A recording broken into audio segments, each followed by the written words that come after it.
Ce manuscrit cartographique a une histoire un peu particulière puisqu'il a été réalisé par El Idrissi, un géographe arabe, pour le roi Roger II de Sicile, donc un roi chrétien, à la cour de Palerme en 1154.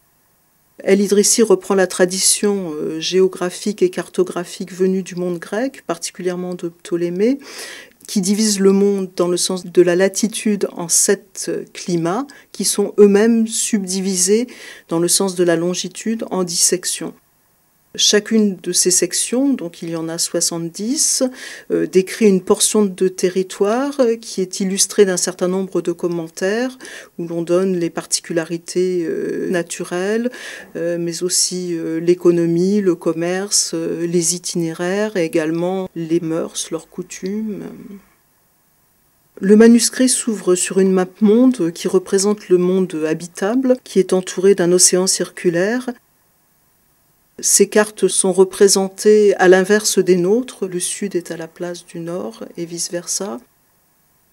Le monde habitable est composé de l'Afrique, l'Asie et l'Europe.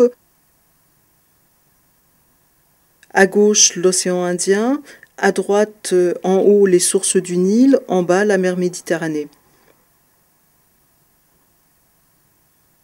Ce manuscrit représente un résumé de toutes les connaissances géographiques et cartographiques de l'époque, celles du monde arabe, auxquelles s'ajoutent de nouvelles connaissances venues du monde occidental.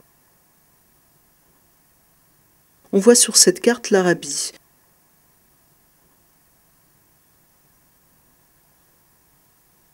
Au centre de la carte, la mer Rouge, qui est traversée par de nombreux écueils représentés sous la forme de petits croissants de couleurs. À gauche, entre 2 montagnes circulaires, la ville de la Mecque.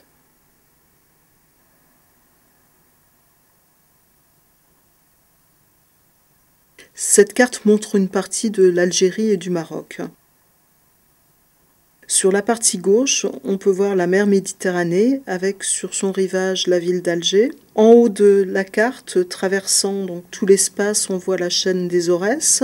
Et sur le bord droit, la côte atlantique du Maroc avec entre autres la ville de Casablanca.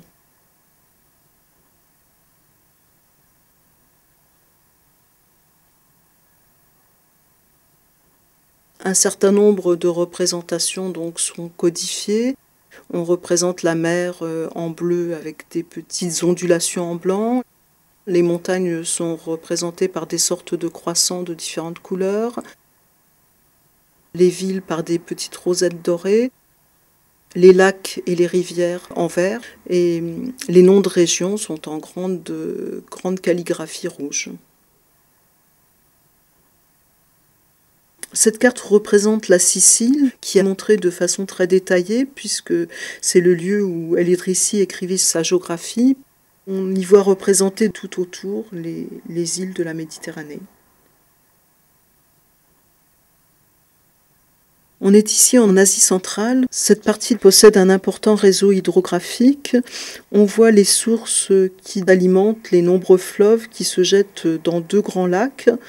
Un lac représenté en vert, puisque c'est un lac d'eau douce, et un lac représenté en bleu.